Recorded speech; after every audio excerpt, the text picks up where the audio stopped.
إن الحمد لله نحمده ونستعينه ونستغفره بالله من شرور أنفسنا ومن سيئات أعمالنا من يهده الله فلا مضل له ومن يضلل فلا هادي له أشهد أن لا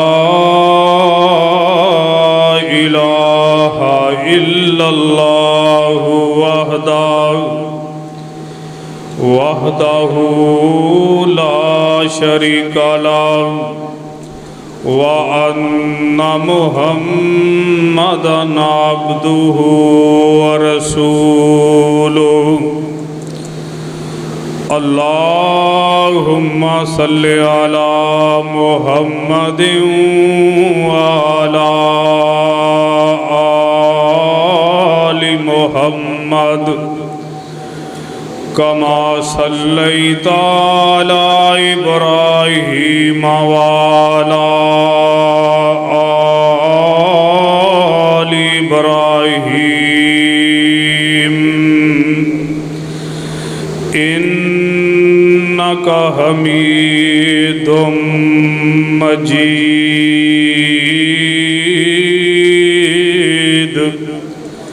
اللهم بارك على محمد وعلى آل محمد كما باركت على إبراهيم وعلى آل إبراهيم إنك حميد مجيد أما بعد فأعوذ بالله السميع العليم وبوجهه القديم وبسلطانه العظيم من الشيطان الرجيم إنا نحن نزلنا الذكر وإنا له لحافظون ہر قسم کی حمد و ثنا اللہ وحدہ لا شریک کے لیے بے شمار لا تعداد درود و سلام سید الاولین والآخرین امام کائنات جناب محمد الرسول اللہ صلی اللہ علیہ وآلہ وسلم کی ذات گرامی پہ اس دنیا میں کوئی بھی لکھاری جب کوئی چیز لکھنے کے لیے قلم اٹھاتا ہے وہ لکھنے والا کوئی دنیاوی کتاب لکھے یا کوئی مذہبی کتاب لکھے بڑی محنت اور تگ و دو سے وہ اپنے اس کام کا آغاز کرتا ہے اور پھر جب اس کی لکھی ہوئی تحریر وہ کتاب کی شکل میں ہو یا میگزین کی شکل میں ہو مکمل ہو جائے تو وہ اپنے اس کتاب کے دیباچے میں مقدمے میں یہ بات لکھتا ہے کہ میں نے بڑی محنت سے اس کتاب کو تحریر کیا بڑی تگ و دو سے اس کو لکھا ہے لیکن پھر بھی اگر بشری تقاضے کی بنا پہ کوئی غلطی رہ گئی ہو تو مجھے مطلع کریے گا آئندہ ایڈیشن میں اس کا ازالہ کیا جائے گا۔ یہ کلمات ہر کتاب لکھنے والا لکھتا ہے اور وہ اس بات کو مانتا ہے کہ میں نے بڑی ریسرچ اور محنت کی ہے، لیکن غلطی کا امکان پھر بھی موجود ہے، کیونکہ لکھنے والا انسان ہے اور انسان سے غلطی ہو سکتی ہے۔ لیکن قرآن حکیم جو کہ میری اور آپ کی کتاب زندگی ہے، کتاب ہدایت ہے، جس کو نازل کرنے والا اللہ رب العالمین ہے، اللہ مالک کائنات اس کتاب کے متعلق اعلان فرماتے ہیں کہ ذالک الکتاب لا ریب فیہ ھدی للمتقین۔ لوگو، وہ کتاب جو میں نے کونین کے تاجدار کے قلب اطہر پہ نازل کی، اس میں غلطی تو بڑی دور کی بات ہے، میں نے اس میں کسی قسم کے شک اور شبہ کی گنجائش نہیں چھوڑی۔ یہ کتاب شبہات سے پاک ہے، ساری دنیا کے لوگ بھی اکٹھے ہو جائیں تو غلطی کا امکان تو درکنار، اس میں نے شبہات کی بھی گنجائش نہیں چھوڑی۔ اور اس کتاب کی عظمت کا یہ عالم ہے، جس دور میں بھی قرآن کو لوگوں نے پڑھا ہے، وہ دور آج سے 1400 سال قبل کا ہو یا آج کا دور ہو، کونین کے تاجدار کی سیرت کو اگر پڑھا جائے تو محمد عربی صلی اللہ علیہ وسلم جب قرآن حکیم تلاوت کیا کرتے تھے تو یہ مشرکین عرب کے سربراہان، جس میں ابو جہل بھی تھا، عتبہ بھی تھا، شیبہ، ولید، رات کی تاریکیوں میں، دن کے اجالوں میں لوگوں کو منع کیا کرتے تھے کہ محمد عربی صلی اللہ علیہ وسلم کا قرآن نہیں سننا۔ رات کی تاریکی میں حضور علیہ السلام جب قرآن کی تلاوت کیا کرتے تو یہ چاروں بڑے بڑے سردار نبی علیہ السلام کے مکان کی چاروں دیواروں پہ قریب بیٹھ جاتے، حضور کا قرآن سنتے۔ اور جس دور میں بھی قرآن پڑھا جائے، اس کی حقانیت کا یہ عالم ہے کہ وہ دور آج سے 1400 سال قبل کا ہو، عمر جیسا دلیر جو 100 اونٹ کے انعام کے لیے گھر سے نکلتا ہے، قرآن کی آیات بینات کو سنتا ہے، دل کی دنیا بدل جاتی۔ آج بھی معاملہ یہی ہے کہ قرآن جس طرح لوگ دبانے کی کوشش کرتے ہیں اہل اسلام کو، یہ اتنا ہی روز روشن کی طرح چمکتا ہوا دمکتا ہوا دکھائی دیتا ہے۔ اور قرآن کی یہ عظمت ہے کہ جو قرآن کو ایک بار پڑھ لیتا ہے پھر قرآن والا ہی بن جاتا ہے۔ اور یہی وجہ ہے کہ اس دور میں بھی لوگوں سے برداشت نہیں ہوتا تھا، آج بھی یہی معاملات ہیں۔ اور یہ قرآن جب پیارے پیغمبر علیہ السلام پہ نازل ہوا، مکے والوں نے کہا یہ کون سی نئی بات ہے، لو نشاء لقلنا مثل ھذا ان ھذا الا اساطیر الاولین۔ یہ قرآن جو محمد صلی اللہ علیہ وسلم تو رات دن کہتا ہے اللہ کا کلام ہے، منزل من اللہ ہے، ہم چاہیں تو قرآن جیسے بیسیوں کلام ہم بنا سکتے ہیں۔ ان کو اپنی فصاحت پہ، بلاغت پہ بڑا غرور اور تکبر تھا، تو عرش والے رب نے کہا کہ ٹھیک ہے، تم بیسیوں کلام نہ بناؤ، میں تمہیں چیلنج کرتا ہوں کہ فاتو بعشر سور، قرآن جیسی 10 صورتیں لے آؤ۔ پورا قرآن جو ہے بیسیوں کلام بنانے کی ضرورت نہیں، 10 صورتیں قرآن کے مقابلے میں لے آؤ اور فیصلہ ہو جائے گا کہ قرآن کے مقابلے میں تم لاتے ہو کہ نہیں لاتے۔ ساری دنیا کا کفر اکٹھا ہوا لیکن نہ بنا سکے۔ پھر عرش والے رب نے اس چیلنج میں تخفیف کر کے دوبارہ اعلان کیا کہ وَإِن كُنتُمْ فِي رَيْبٍ مِّمَّا نَزَّلْنَا عَلَىٰ عَبْدِنَا فَأْتُوا بِسُورَةٍ مِّن مِّثْلِهِ۔ کائنات میں بسنے والے کفر کے تمام سرگنوں کو اللہ نے کہا کہ سارے مل جاؤ، کوئی ایک سورت قرآن جیسی لے آئے، پوری دنیا کے جتنے بھی لوگ ہیں سارے مل کے بِسُورَةٍ مِّن مِّثْلِهِ۔ اور قرآن کے الفاظ پہ ذرا غور کریں، اللہ نے یہ نہیں کہا کہ سورہ بقرہ جیسی لے آؤ یا آل عمران جیسی لے آؤ یا سورہ نساء جیسی لے آؤ۔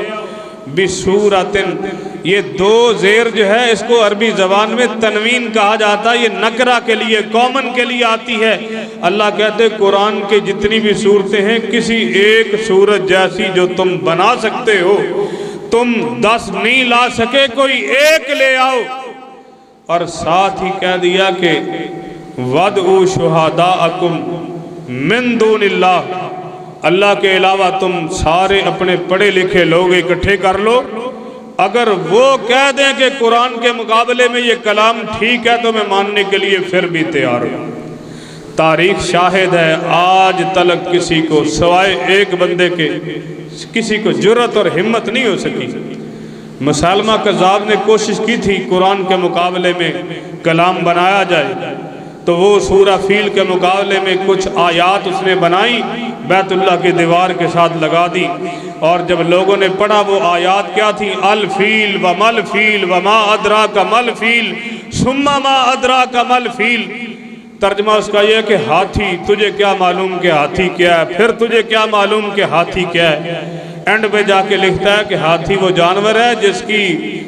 دم چھوٹی ہوتی ہے، سونڈ لمبی ہوتی ہے۔ یہ بیت اللہ کی دیوار کے ساتھ جب لگایا تو کفار مکہ نے بھی دیکھا تو انہوں نے کہا یہ کس احمق اور بیوقوف کا کلام ہے، دنیا کے کس بندے کو نہیں پتا کہ ہاتھی جو ہے اس کی دم چھوٹی ہوتی ہے اور سونڈ لمبی ہوتی ہے۔ اور اس کے مقابلے میں کسی مسلمان نے قرآن حکیم کی ایک سورہ مبارکہ وہاں پہ آویزاں کی، کفار بول کے کہنے لگے واللہ ما ھذا کلام البشر، اللہ کی قسم ہے یہ کسی انسان کا کلام نہیں ہے۔ تو میرے بھائیوں، قرآن حکیم جو ہے یہ اپنی حقانیت کے اعتبار سے کل بھی زندہ و جاوید تھا، آج بھی الحمدللہ زندہ و جاوید ہے، قیامت کی دیواروں تک زندہ و جاوید رہے گا۔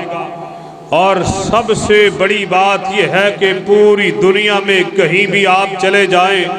مشرق سے لے کے مغرب تک، شمال سے لے کے جنوب تک، کسی کے گھر میں، کسی مسجد میں، کسی دفتر میں، کسی مکان میں کوئی بھی قرآن اٹھا کے دیکھیں، اس کے کسی بھی زیر زبر میں، شد مد میں، نقطے میں فرق آپ کو نظر نہیں آئے گا۔ یہ قرآن کی حقانیت کی سب سے بڑی دلیل ہے۔ کیوں؟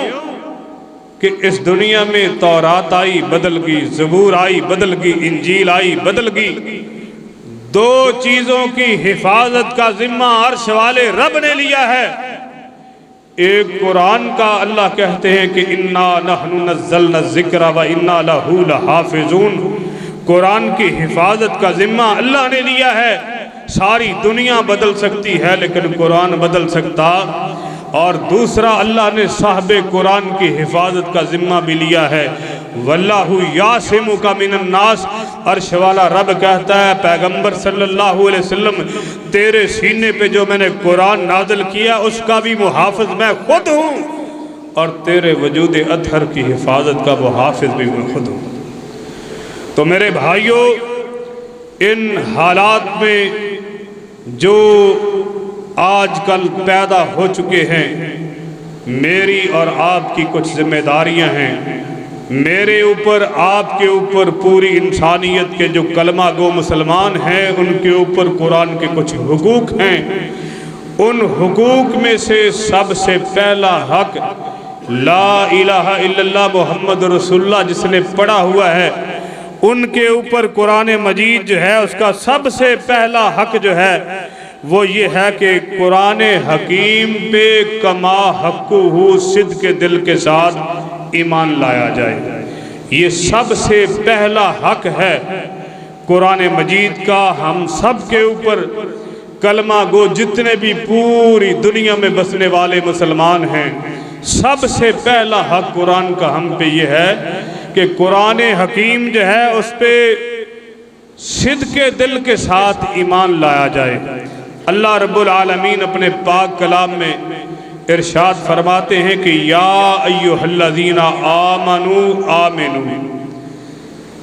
الفاظ پہ ذرا غور کریے گا۔ یا ایھا الذین آمنوا، یہاں پہ میم پہ زبر ہے، پھر اللہ فرما رہے ہیں آمنوا، میم کے نیچے زیر ہے۔ اللہ فرماتے ہیں اے ایمان والو صحیح معنوں میں مومن بن جاؤ۔ اے ایمان والو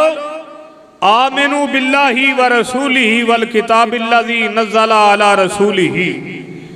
اللہ کہتے ہیں کہ اے ایمان والو صحیح معنوں میں مومن بن جاؤ اور اس کتاب پہ ایمان لے آؤ جو اللہ رب العالمین نے اپنے نبی جناب محمد رسول اللہ صلی اللہ علیہ وسلم پہ نازل کی ہے۔ تو اس آیت سے پتہ یہ چلتا ہے کہ ایمان جب لا الہ الا اللہ پڑھ لیا ہے، محمد رسول اللہ کا اقرار کر لیا ہے، اس کے بعد اللہ فرما رہے آمینو، تم نے کلمہ تو پڑھ لیا، اللہ کی وحدانیت کا اقرار تو کر لیا ہے،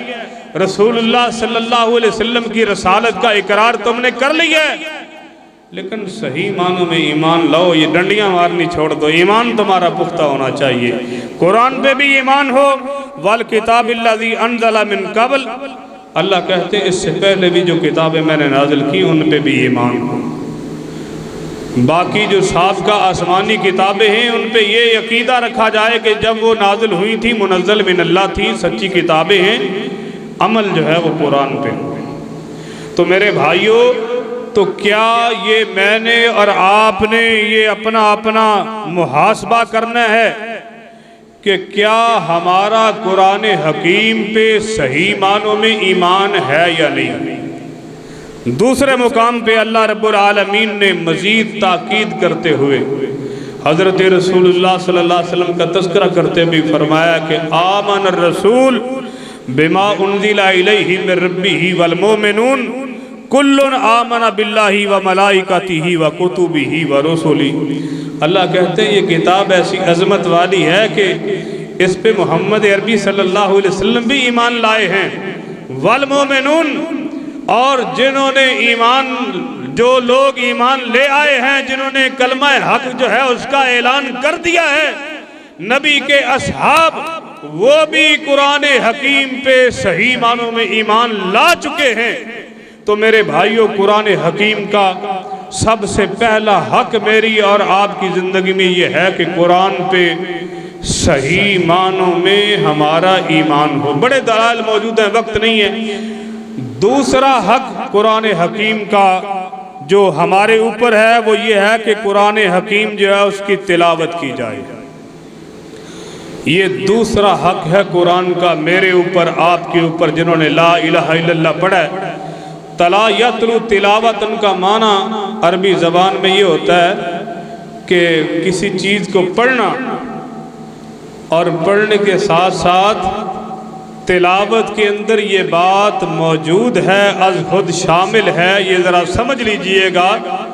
تلاوت کے اندر یہ بات شامل ہے کہ جو آپ پڑھ رہے ہیں اس کا شعور بھی آپ کو ہو،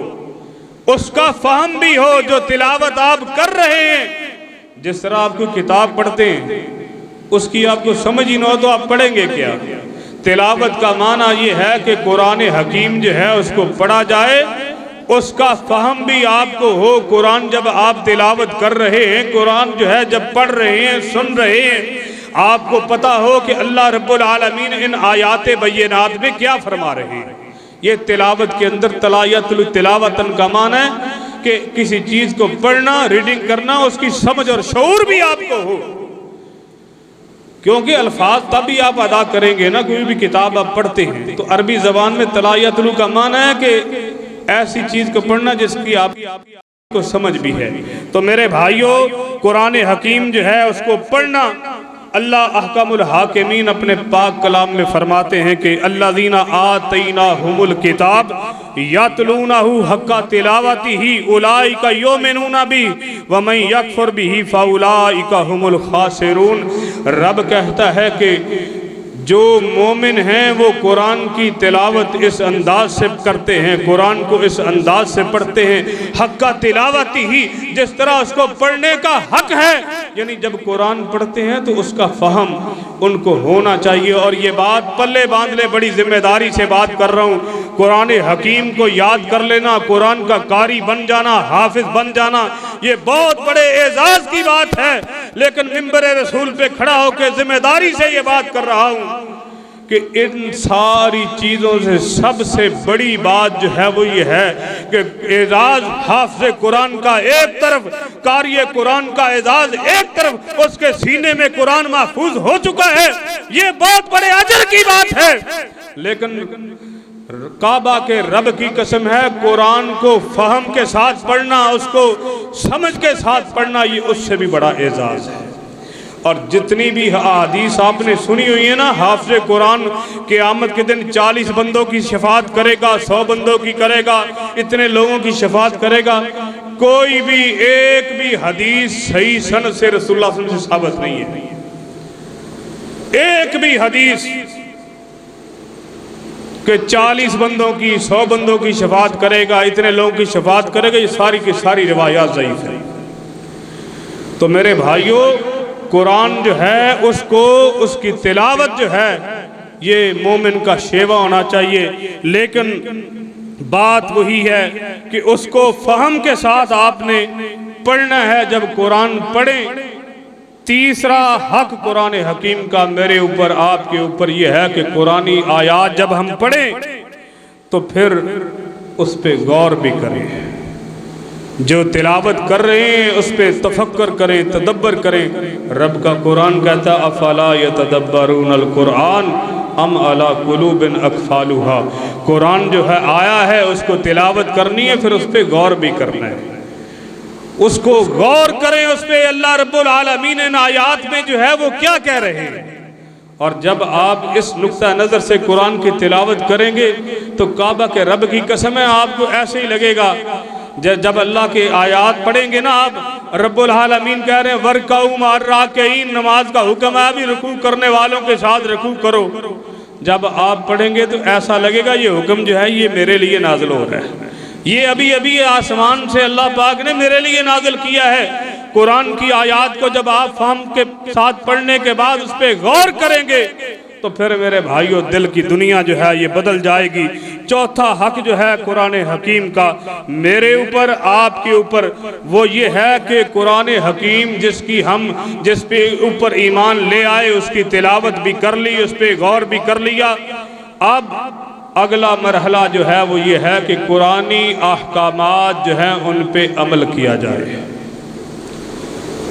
میری اور آپ کی 24 گھنٹے کی زندگی یہ قرآنی تعلیمات کے مطابق ہونی چاہیے۔ جب ہم قرآن پڑھیں اس کا سمجھ ہو، اس کا شعور ہوگا، اللہ کہے گا بدکاری اور بے حیائی کے قریب نہیں جانا، چوری نہیں کرنی، سود سے بچنا ہے، نماز جو ہے اس کو قائم کرنی ہے، تمام حقوق اور فرائض جو قرآن ذکر کرتا ہے۔ جب قرآن آپ پڑھتے جائیں گے آپ کو شعور ہوگا تو سمجھ اور تدبر بھی ہوگی، تو پھر جو ہے اس کے اوپر اللہ رب العالمین جو ہے یہ میرے اور آپ کے ذمہ جو کام لگایا ہے۔ چوتھا جو چیز ہے وہ یہ ہے کہ اس کے اوپر جو ہے عمل بھی کیا جائے۔ عرش والا رب سورہ انعام میں فرماتا ہے، اللہ فرماتے ہیں وَهَذَا كِتَابٌ أَنزَلْنَاهُ مُبَارَكٌ فَاتَّبِعُوهُ، اللہ کہتے ہیں یہ کتاب جو بابرکت ہے جس کو ہم نے نازل کیا، اللہ کہتے ہیں اس کی پیروی کرو، اس کی اطاعت کرو۔ قرآن جہاں سے روکتا ہے رک جاؤ، جہاں پہ کھڑا کرتا ہے کھڑے ہو جاؤ، جہاں پہ بیٹھنے کا حکم دیتا ہے بیٹھ جاؤ۔ جس طرح قرآن کہتا ہے تمہاری 24 گھنٹے کی زندگی اس کے مطابق ہونی چاہیے۔ پانچواں حق میرے بھائیوں قرآن حکیم کا میرے اوپر، آپ کے اوپر، ہر کلمہ گو کے اوپر وہ یہ ہے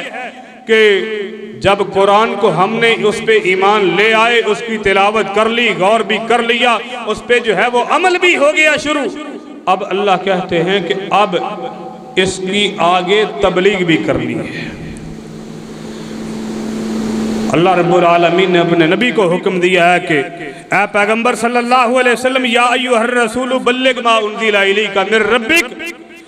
وَإِن لَّمْ تَفْعَلْ فَمَا بَلَّغْتَ رِسَالَتَهُ۔ اللہ کہتے ہیں پیغمبر صلی اللہ علیہ وسلم،